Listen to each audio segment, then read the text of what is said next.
ಶ್ರೀ ಗುರುಭ್ಯೋ ನಮಃ. ಶಂಕರ ಭಗವತ್ಪಾದಾಚಾರ್ಯರ ಭಕ್ತರಿಗೆಲ್ಲ ಒಂದು ಸಂತೋಷದ ಸುದ್ದಿ. ಆತ್ಮೀಯರೇ, ಕಳೆದ ವರ್ಷ ಅಂದರೆ 2022-23ನೇ ಸಾಲಿನಲ್ಲಿ ರೋಹಿತ್ ಚಕ್ರತೀರ್ಥರು ಪಠ್ಯಪುಸ್ತಕ ಸಮಿತಿಯ ಅಧ್ಯಕ್ಷರಾಗಿದ್ದರು. ಆಗ 9ನೇ ಕ್ಲಾಸಿನ ಪಠ್ಯಪುಸ್ತಕದಲ್ಲಿ ಶಂಕರಾಚಾರ್ಯರಿಗೆ ಅಪಮಾನವಾಗ್ತಕ್ಕಂತಹ ಒಂದು ಪದವನ್ನು ಸೇರಿಸಿದರು. 1 ವರ್ಷಗಳ ಕಾಲ ಕಳೆದಿದೆ, ಹಲವಾರು ಜನಕ್ಕೆ ವಿಚಾರ ಮರ್ತೋಗಿರ್ಬೋದು. ಹಾಗಾಗಿ 1-2 ಸಾಲಿನಲ್ಲಿ ಅದರ ಹಿನ್ನೆಲೆಯನ್ನು ಹೇಳಿ ಮುಂದೆ ಏನಾಯಿತು ಅಂತಕ್ಕಂಥ ವಿಚಾರವನ್ನು ನಾನು ನಿಮಗೆಲ್ಲ ತಿಳಿಸ್ಕೊಡೋನಿದ್ದೇನೆ. ಹಿನ್ನೆಲೆ ಹೀಗಿದೆ. ಮಾಧ್ವ ಸಮುದಾಯದ ಒಂದಿಷ್ಟು ಗ್ರಂಥಗಳಲ್ಲಿ ಶಂಕರ ಭಗವತ್ಪಾದಾಚಾರ್ಯರಿಗೆ ಅವಮಾನ ಮಾಡಬೇಕು ಅಂತಲೇ ಹೇಳಿ ದುರುದ್ದೇಶದಿಂದ ಸಂಕರ ಅಂತಕ್ಕಂತಹ ಪದವನ್ನು ಬಳಸ್ತಾರೆ. ಅಂದರೆ ಮಾಧ್ವರ ಗ್ರಂಥಗಳಲ್ಲಿ ಶಂಕರಾಚಾರ್ಯರನ್ನು ಶಂಕರ ಅಂತ ಕರೆಯಲ್ಲ, ಸಂಕರ ಅಂತ ಕರೀತಾರೆ. ಅವರು ಕೊಡುವ ಕಾರಣ ಹೀಗಿದೆ: ಶಂಕರಾಚಾರ್ಯರ ಜನ್ಮ ವ್ಯಭಿಚಾರತೆಯಿಂದ ಕೂಡಿದೆ ಅಂತ ಹೇಳಿ ಶಂಕರ ಭಗವತ್ಪಾದಾಚಾರ್ಯರ ತಾಯಿಯ ಮೇಲೆ ಒಂದು ಸುಳ್ಳು ಕತೆ, ಕೆಟ್ಟ ಕಥೆಯನ್ನು ಆಪಾದನೆ ಮಾಡ್ತಾರೆ. ಹಾಗಾಗಿ ಶಂಕರಾಚಾರ್ಯರ ಜನ್ಮ ಕಲಬೆರಿಕೆ, ಮಿಶ್ರಣ, ಕಸದ ರೂಪ ಅಂತ ತೋರಿಸ್ಲಿಕ್ಕಾಗಿ ಶಂಕರಾಚಾರ್ಯರನ್ನು ಸಂಕರ ಅಂತಲೇ ಕರೀತಾರೆ. ರೋಹಿತ್ ಚಕ್ರತೀರ್ಥರು ಮೂಲವಾಗಿ ಮಾಧ್ವರು, ಮಾಧ್ವ ಸಮುದಾಯದ ಗ್ರಂಥಗಳನ್ನು ಅಧ್ಯಯನ ಮಾಡಿರೋರು ಮತ್ತು ಮಾಧ್ವ ಸಮುದಾಯದ ಗ್ರಂಥಗಳಲ್ಲಿ ಶಂಕರಾಚಾರ್ಯರನ್ನು ನಿಂದನೆ ಮಾಡಲಿಕ್ಕೆ, ಆಡ್ಕೊಳ್ಳಿಕ್ಕೆ ಅಂತಲೇ ಶಂಕರ ಅಂತ ಕರೆಯಲ್ಲ, ಸಂಕರ ಅಂತ ಕರೀತಾರೆ ಅಂತಕ್ಕಂತಹ ವಿಚಾರವನ್ನು ಚೆನ್ನಾಗಿ ತಿಳಿದಂಥವ್ರು. ಮತ್ತು ಶಂಕರಾಚಾರ್ಯರನ್ನು ಸಂಕರ ಅಂತ ಕರೆದ್ರೆ ಶಂಕರಾಚಾರ್ಯರ ಅನುಯಾಯಿಗಳಿಗೆ, ಭಕ್ತರಿಗೆ ಮನಸ್ಸಿಗೆ ಬೇಸರ ಆಗತ್ತೆ ಅನ್ನುವ ವಿಚಾರವನ್ನು ತಿಳಿದವರು. ಹಾಗಿದ್ದೂ ಕೂಡ ಮಾಧ್ವ ಸಮುದಾಯದ ಗ್ರಂಥಗಳಲ್ಲಿರುವ ಸಂಕರ ಅಂತಕ್ಕಂತಹ ನಿಂದನಾತ್ಮಕ ಪದವನ್ನು ಟೆಕ್ಸ್ಟ್ ಬುಕ್ಕಿಗೆ ತಂದಿದ್ರು. ಹಾಗಾಗಿ ನಾವು ಕಳೆದ ವರ್ಷವೇ ರೋಹಿತ್ ಚಕ್ರತೀರ್ಥರವರಲ್ಲಿ ಮನವಿ ಮಾಡಿದ್ವಿ. ನಿಮ್ಮ ಬಗ್ಗೆ ನಮಗೆಲ್ಲ ಬಹಳ ಗೌರವ ಇದೆ, ನೀವು ಒಳ್ಳೊಳ್ಳೆ ಪಾಠಗಳನ್ನು ಇಟ್ಟಿದ್ದೀರಾ, ಹಾಗಾಗಿ ನಾವು ನಿಮಗೆ ಅಭಿನಂದನೆಗಳನ್ನು ಹೇಳ್ತೀವಿ, ಕೃತಜ್ಞತೆಗಳನ್ನು ಸಲ್ಲಿಸ್ತೀವಿ. ಹಾಗಂತ ಪಠ್ಯಪುಸ್ತಕದಲ್ಲಿ ಶಂಕರಾಚಾರ್ಯರಿಗೆ ಅವಮಾನ ಆಗ್ತಕ್ಕಂತಹ ಪದವನ್ನು ಬಳಸಬಾರ್ದು ಅಂತ. ಯಾಕೆಂತಂದರೆ ಭಾರತ ದೇಶ ಕಂಡಂತಹ ಪ್ರಥಮ ಆಚಾರ್ಯರು ಶಂಕರಾಚಾರ್ಯರು, ಪ್ರಥಮ ತತ್ವಜ್ಞಾನಿಗಳು ಅಂದರೂ ಕೂಡ ತಪ್ಪಾಗೋದಿಲ್ಲ. ಹಾಗಾಗಿ ಶಂಕರಾಚಾರ್ಯರು ಹುಟ್ಟಿದಂತಹ ದಿನವನ್ನು ನಾವೆಲ್ಲ ತತ್ವಜ್ಞಾನಿಗಳ ದಿನಾಚರಣೆ ಅಂತಲೇ ಆಚರಣೆ ಮಾಡ್ತೀವಿ. ಅಂತಹ ಶ್ರೇಷ್ಠವಾದಂತಹ ಜ್ಞಾನಿಗಳಿಗೆ, ಅಂತಹ ದೊಡ್ಡ ಮಹಾನುಭಾವರಿಗೆ ಅವಮಾನ ಆಗ್ತಕ್ಕಂತಹ ಸಂಕರ ಅಂತಕ್ಕಂಥ ಪದವನ್ನು ಟೆಕ್ಸ್ಟ್ ಬುಕ್ಕಿನಲ್ಲಿ ಕೊಡಬಾರ್ದು ಅಂತ ನಾವು ರೋಹಿತ್ ಚಕ್ರತೀರ್ಥರವರಲ್ಲಿ ಮನವಿಯನ್ನು ಮಾಡಿಕೊಂಡ್ವಿ. ಮತ್ತು ಪಠ್ಯಪುಸ್ತಕವನ್ನು ರಚನೆ ಮಾಡಬೇಕಾದ್ರೆ ಒಂದು ನಿಯಮ ಇದೆ. ನಾವು ಉದಾಹರಣೆಯನ್ನು ಕೊಡಬಹುದು ಅಥವಾ ಆ ಕಾನ್ಸೆಪ್ಟ್ಗೆ ಅಲ್ಲದ ಉದಾಹರಣೆಯನ್ನು ಕೊಡಬಹುದು, ಆದರೆ ನಕಾರಾತ್ಮಕ ಉದಾಹರಣೆಯನ್ನು ಕೊಡಬಾರ್ದು ಅಂತ. ಅಂದರೆ ಆಂಗ್ಲ ಭಾಷೆಯಲ್ಲಿ ಹೇಳಬೇಕು ಅಂತಂದರೆ ಎಕ್ಸಾಂಪಲ್ ಕೊಡಬಹುದು, ನಾಟ್ ಎಕ್ಸಾಂಪಲ್ ಕೊಡಬಹುದು, ನೆಗೆಟಿವ್ ಎಕ್ಸಾಂಪಲ್ ಕೊಡಬಾರ್ದು ಅಂತ. ಯಾಕೆಂತಂದರೆ ನೆಗೆಟಿವ್ ಎಕ್ಸಾಂಪಲ್ ಕೊಟ್ಟಾಗ ಮಕ್ಕಳಿಗೆ ಕೆಲವೊಂದು ವಿಚಾರ ಮಾಡಬೇಡಿ ಅಂತ ಹೇಳಿದ್ರೆ ಇಂಡೈರೆಕ್ಟಾಗಿ ಮಾಡಿ ಅಂತಲೇ ಅರ್ಥ. ಅಂದರೆ ಮಾಡಬೇಡಿ ಅಂತ ಹೇಳಿದ್ರೆ ಅವ್ರಿಗೆ ಆ ವಿಚಾರದ ಮೇಲೆ ಪ್ರಚೋದನೆ ಕೊಟ್ಟಂಗೆ ಆಗುತ್ತೆ ಅಂತ ಹೇಳಿ ನೆಗೆಟಿವ್ ಎಕ್ಸಾಂಪಲ್ಸ್ ಕೊಡಬಾರ್ದು ಅಂತಾರೆ. ಮತ್ತು ಅದರಲ್ಲೂ ಮಹಾನ್ ವ್ಯಕ್ತಿಗಳ ಬಗ್ಗೆ, ಮಹಾನ್ ಭಾವರ ಬಗ್ಗೆ ಕೊಡುವಾಗ ಬಹಳ ಜಾಗೃತೆಯಿಂದ ಹುಷಾರಾಗಿ ಪದಗಳನ್ನು ಬಳಸಬೇಕಾಗತ್ತೆ. ಇವೆಲ್ಲ ಕಾರಣದಿಂದ ಶಂಕರಾಚಾರ್ಯರಿಗೆ ಅವಮಾನ ಆಗ್ತಕ್ಕಂತಹ ಸಂಕರ ಅಂತ ಪದನ ಬಳಸಬೇಡಿ. ಸಂಕರ ಅಂತಕ್ಕಂಥದ್ದು ಮೂಲ ಸಂಸ್ಕೃತ ಪದ, ಕಲಬೆರಿಕೆ, ಕಸದ ಸ್ವರೂಪ. ಇದನ್ನು ಶಂಕರಾಚಾರ್ಯರ ಹೆಸರಿಗೆ ಜೋಡಿಸಬಾರ್ದು, ಅದಕ್ಕೆ ಸರಿಯಾಗಿ ಉದಾಹರಣೆ ಕೊಡಬಾರ್ದು ಅಂತ ನಾವು ರೋಹಿತ್ ಚಕ್ರತೀರ್ಥರಲ್ಲಿ ಪ್ರಾರ್ಥನೆಯನ್ನು ಮಾಡಿಕೊಂಡ್ವಿ. ಈಗ ಸ್ಕ್ರೀನ್ ಮೇಲೆ ಡಿಸ್ಪ್ಲೇ ಆಗ್ತಿರ್ತಕ್ಕಂಥದ್ದು ಕಳೆದ ವರ್ಷದ ಪಠ್ಯಪುಸ್ತಕ, ಅಂದರೆ 2022 ಮತ್ತು 23ನೇ ಸಾಲಿನ ಪಠ್ಯಪುಸ್ತಕ. ನೋಡಿ, ಇಲ್ಲಿ ನೀವೆಲ್ಲ ಓದ್ಬೋದಾಗಿದೆ.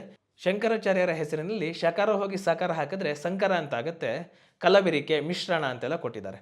ಆದರೆ ಇಲ್ಲೆಲ್ಲೂ ಕೂಡ ಶಂಕರಾಚಾರ್ಯರನ್ನು ಸಂಕರ ಅಂತ ಕರೀಬಾರ್ದು ಅಂತ ವಾಕ್ಯ ಹಾಕಿಲ್ಲ. ಅದೊಂದು ವಾಕ್ಯ ಹಾಕಿಬಿಟ್ಟಿದ್ರೆ ಭಾಳ ಚೆನ್ನಾಗಿರ್ತಿತ್ತು. ಆದರೆ ನಾವು ರೋಹಿತ್ ಚಕ್ರತೀರ್ಥರವರಿಗೆ ಮನವಿಯನ್ನು ಮಾಡಿದ್ವಿ, ಪ್ರಾರ್ಥನೆಯನ್ನು ಮಾಡಿದ್ವಿ. ರೋಹಿತ್ ಚಕ್ರತೀರ್ಥ ಅವ್ರಿಗೆ ಎಷ್ಟು ಕೇಳಿಕೊಂಡ್ರೂ ಕೂಡ ಈ ಪದವನ್ನು ಪಠ್ಯಪುಸ್ತಕದಿಂದ ತೆಗಿಲಿಕ್ಕೆ ಒಪ್ಪಲೇ ಇಲ್ಲ. ಹಾಗೂ ಒಂದು ಸಲ ನಾವು ನಮಗೆ ಮತ್ತು ರೋಹಿತ್ ಚಕ್ರತೀರ್ಥರವರಿಗೆ ಮಧ್ಯವರ್ತಿಗಳ ಸ್ನೇಹಿತರಾಗಿರ್ತಕ್ಕಂಥವರಲ್ಲಿ ಕರೆ ಕೂಡ ಮಾಡಿಸಿದ್ವಿ. ಟಿಪ್ಟೂರಿನಲ್ಲಿರ್ತಕ್ಕಂತಹ ನಮ್ಮ ಒಬ್ಬ ಸ್ನೇಹಿತರು, ಅಂದರೆ ಅವರು ರೋಹಿತ್ ಚಕ್ರತೀರ್ಥರವ್ರಿಗೂ ಪರಿಚಯ ಇತ್ತು. ಹಾಗಾಗಿ ಆ ಮಧ್ಯವರ್ತಿಗಳ ಮೂಲಕ ರೋಹಿತ್ ಚಕ್ರತೀರ್ಥರವರಿಗೆ ಕರೆ ಮಾಡಿಸಿ ಈ ಪಠ್ಯಪುಸ್ತಕದಿಂದ ಶಂಕರರಿಗೆ ಅವಮಾನ ಆಗ್ತಕ್ಕಂತಹ ಪದವನ್ನು ದಯವಿಟ್ಟು ಕೈ ಬಿಡಬೇಕು ಅಂತ ಕೇಳ್ಕೊಂಡ್ವಿ. ಆಗ ರೋಹಿತ್ ಚಕ್ರತೀರ್ಥ ಅವರು ಪಠ್ಯಪುಸ್ತಕದಿಂದ ಈ ಪದ ತೆಗಿತೀನಿ ಅಂತ ಹೇಳಿಲ್ಲ, ಅದ್ರ ಬದಲು ನನ್ನ ವೈಯಕ್ತಿಕವಾದಂತಹ ನಿಂದನೆಯನ್ನು ಮಾಡಿದ್ರು, ನನ್ನ ಬಗ್ಗೆ ಒಂದಿಷ್ಟು ಸುಳ್ಳು ಆಪಾದನೆಗಳನ್ನು ಹಾಕಿ ಅಪಪ್ರಚಾರ ಮಾಡಿದ್ರು. ರೋಹಿತ್ ಚಕ್ರತೀರ್ಥರು ಅಷ್ಟು ದೊಡ್ಡ ಬರಹಗಾರರು ಇಷ್ಟು ಚಿಕ್ಕ ಮಟ್ಟಕ್ಕೆ, ಇಷ್ಟು ಕೀಳು ಮಟ್ಟಕ್ಕೆ ಇಳಿತಾರೆ ಅಂತ ನಾನು ಅಂದ್ಕೊಂಡೇ ಇರಲಿಲ್ಲ. ಅದು ಹೇಗೂ ಇರಲಿ, ರೋಹಿತ್ ಚಕ್ರತೀರ್ಥ ಅವ್ರಿಗೆ ನಾವು ಹಲವಾರು ಸಲ ಮನವಿಯನ್ನು ಮಾಡಿದ್ರು ಕೂಡ ಶಂಕರಾಚಾರ್ಯರಿಗೆ ನಿಂದನೆ ಆಗ್ತಕ್ಕಂತಹ ಆ ಪದವನ್ನು ಅವರು ಕೈ ಬಿಡಲಿಲ್ಲ. ಮುಂದೆ ಏನು ಮಾಡಬೇಕು ಅಂತ ಯೋಚನೆ ಮಾಡಿ ನಾವು ತತ್ವಶಂಕರ ವಾಹಿನಿಯ ತಂಡದಿಂದ ಪಠ್ಯಪುಸ್ತಕ ಸಮಿತಿಯ ಆಫೀಸ್ಗೆ ಹೋಗಿ, ಕಚೇರಿಗೆ ಹೋಗಿ ಒಂದು ಮನವಿ ಪತ್ರವನ್ನು ಕೊಟ್ವಿ. ತತ್ವಶಂಕರದ ಅಧಿಕೃತವಾದಂತಹ ಲೆಟರೇಡ್ನಲ್ಲಿ ಹಲವಾರು ಕಾರಣಗಳನ್ನು ಪಟ್ಟಿ ಮಾಡಿ ಮತ್ತು ಮಾಧ್ವ ಸಮುದಾಯದಲ್ಲಿ ಶಂಕರಾಚಾರ್ಯರಿಗೆ ದುರುದ್ದೇಶಪೂರ್ವಕವಾಗಿ ಸಂಕರ ಅಂತ ಕರೀತಾರೆ, ಅವಮಾನ ಮಾಡಲಿಕ್ಕೆ ಕರೀತಾರೆ ಅಂತಕ್ಕಂತಹ ದಾಖಲಾತಿಗಳನ್ನೆಲ್ಲ ಜೋಡಿಸಿ ಸಮಿತಿಯ ಮುಂದಿಟ್ವಿ. ಪಠ್ಯಪುಸ್ತಕ ರಚನೆಯ ಸಮಿತಿಯಲ್ಲಿರ್ತಕ್ಕಂತಹ ಸಜ್ಜನರು, ಶಿಕ್ಷಕರೆಲ್ಲ ಅದನ್ನು ಓದಿ, ಹೌದು ಶಂಕರಾಚಾರ್ಯರಿಗೆ ಈ ಪದ ಬಳಸ್ತಕ್ಕಂಥ ತಪ್ಪಾಗತ್ತೆ, ಇದಿರಬಾರ್ದು ಅಂತೆಲ್ಲ ಒಪ್ಕೊಂಡು ಹಲವಾರು ತಿಂಗಳ ಕಾಲ ಇಳಿತು ಈ ಪ್ರೋಸೆಸ್ಸು. ನಾವು ಹಲವಾರು ಸಲ ಕಚೇರಿಗಳಿಗೆ ಹೋಗಿ ಹಲವಾರು ದಾಖಲೆಗಳನ್ನು ಕೊಟ್ವಿ. ಅವರು ಕೂಡ ಅದನ್ನೆಲ್ಲ ಪರಿಶೀಲನೆ ಮಾಡಿ ಈಗ ನೂತನವಾದಂತಹ ಪಠ್ಯಪುಸ್ತಕದಲ್ಲಿ ಅಂದರೆ 2023 ಮತ್ತು 2024ನೇ ಸಾಲಿನ 2023-24 ಅಕಾಡೆಮಿಕ್ ಇಯರಿನ ನೂತನವಾದಂತಹ ಪಠ್ಯಪುಸ್ತಕದಲ್ಲಿ ಸಂಕರ ಅಂತಕ್ಕಂತಹ ಪದವನ್ನು ತೆಗೆದಿದ್ದಾರೆ. ಅಷ್ಟೇ ಅಲ್ಲ, ಶಂಕರಾಚಾರ್ಯರಿಗೆ ಹೊಂದದಂತಹ ಉದಾಹರಣೆ ಏನು ಕೊಟ್ಟಿದ್ರು ಆ 2 ಸಾಲು, ಆ 2-3 ಸಾಲನ್ನು ಸಂಪೂರ್ಣವಾಗಿ ತೆಗೆದಿದ್ದಾರೆ. ಈಗ ನೀವು ಸ್ಕ್ರೀನ್ ಮೇಲೆ ನೋಡ್ತಿರ್ತಕ್ಕಂಥದ್ದು ಹೊಸ ಟೆಕ್ಸ್ಟ್ ಬುಕ್ಕಿನ ಪೇಜ್. ಇದು 2 ಪೇಜ್ಗಳನ್ನು ನೀವು ನೋಡ್ಬೋದು. ಎರಡರಲ್ಲೂ ಒಂದೇ ಪೇಜ್ ನಂಬರ್ ಇದೆ, 154. ಹಳೆ ಪುಸ್ತಕದಲ್ಲೂ 154 ಪೇಜ್ ನಂಬರು, ಹೊಸ ಪುಸ್ತಕದಲ್ಲೂ 154 ಪೇಜ್ ನಂಬರು. ಹಳೆ ಪುಸ್ತಕದಲ್ಲಿ ಸಂಕರ ಅಂತಕ್ಕಂತಹ ಪದವನ್ನು ಕೊಟ್ಟಿದ್ರು, ಹೊಸ ಪುಸ್ತಕದಲ್ಲಿ ಆ 3 ವಾಕ್ಯಗಳನ್ನು ಕೂಡ ಸಂಪೂರ್ಣವಾಗಿ ತೆಗೆಯಲಾಗಿದೆ. ಪಠ್ಯಪುಸ್ತಕ ಸಮಿತಿಯ ಸಜ್ಜನರಿಗೆಲ್ಲ, ಶಿಕ್ಷಕರಿಗೆಲ್ಲ, ಅಂದರೆ ಯಾರು ಈ ಶಂಕರಾಚಾರ್ಯರ ನಿಂದನಾ ವಾಕ್ಯಗಳನ್ನು ಪಠ್ಯಪುಸ್ತಕದಿಂದ ತೆಗೆದಿದ್ದಾರೆ ಅವರಿಗೆಲ್ಲ ತತ್ವಶಂಕರ ವಾಹಿನಿಯಿಂದ ಮತ್ತು ಶಂಕರ ಭಗವತ್ಪಾದಾಚಾರ್ಯರ ಎಲ್ಲ ಭಕ್ತರ ಪರವಾಗಿ ಹೃತ್ಪೂರ್ವಕವಾದಂತಹ ಧನ್ಯವಾದಗಳನ್ನು ಹೇಳ್ತಿದ್ದೀವಿ ಮತ್ತು ಕೃತಜ್ಞತೆಗಳನ್ನು ಸಲ್ಲಿಸ್ತಿದ್ದೇವೆ. ಇದು ಅದ್ವೈತಿಗಳ ಪಾಲಿಗೆ ಜಯ. ಯಾಕೆಂತಂದರೆ ನಾವೆಲ್ಲ ಮಾಧ್ವ ಸಮುದಾಯದ ಗ್ರಂಥಗಳಿರ್ತಕ್ಕಂತಹ ಶಂಕರಾಚಾರ್ಯರ ನಿಂದನೆಯನ್ನು ನಿರ್ಮೂಲನೆ ಮಾಡಬೇಕು ಅಂತ ಪ್ರಯತ್ನ ಪಡ್ತಿದ್ದಾಗ ಇಂತಹ ಸಂದರ್ಭದಲ್ಲೇ ಅದನ್ನು ಪಠ್ಯಪುಸ್ತಕಕ್ಕೆ ತಂದಿದ್ರಲ್ಲ, ಇದೊಂದು ಬೇರೆ ಎಕ್ಸ್ಟ್ರಾ ಆಯ್ತಿದು. ಹಾಗಾಗಿ ಈ ಕಾರ್ಯವನ್ನು ನಾವು ಕೈಗೊಂಡು ಇದನ್ನು ನಿರ್ಮೂಲನೆ ಮಾಡಿರ್ತಕ್ಕಂಥದ್ದು ಇದು ಅದ್ವೈತಗಳ ಪಾಲಿಗೆ ಜಯವೇ ಹೌದು.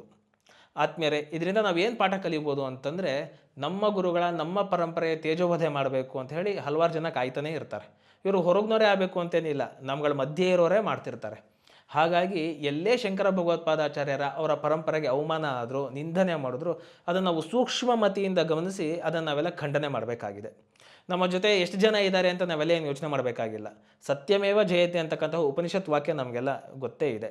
ಹಾಗಾಗಿ ಸತ್ಯವನ್ನು ಹೇಳಲಿಕ್ಕೆ ನಮಗೆಲ್ಲ ಹಲವಾರು ಜನದ ಬೆಂಬಲ ಏನು ಅವಶ್ಯಕತೆ ಇಲ್ಲ. ನಮ್ಮ ಗುರುಗಳಿಗೆ ಎಲ್ಲೇ ಅವಮಾನ ಆದರೂ ನಾವು ಗುರುಭಕ್ತಿಯಿಂದ ಅದನ್ನು ಖಂಡನೆ ಮಾಡಲೇಬೇಕಾಗಿದೆ. ಇದು ನಮ್ಮೆಲ್ಲರ ಕರ್ತವ್ಯವಾಗಿದೆ. ನಮಸ್ಕಾರಗಳು.